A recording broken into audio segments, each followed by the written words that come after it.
Well, in this primary season and as the frontrunners continue to break away, what happens with the delegates who are pledged to candidates who are no longer in the running? Lynna Lai breaks down what's next for them as the race moves toward the convention.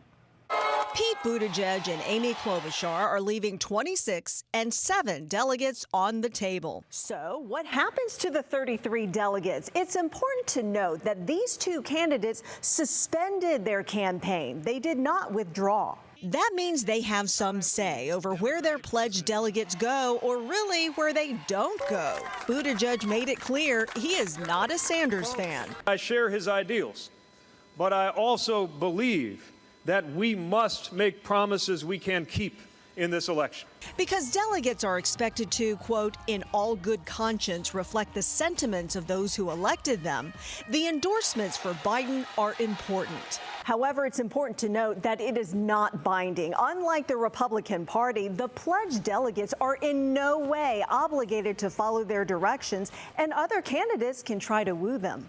In 2016, Hillary Clinton didn't pass the delegate threshold until the first week of June. Same for Barack Obama in 2008. What's next could be a long road to the Democratic convention in July. Lynna Lai, 3 News.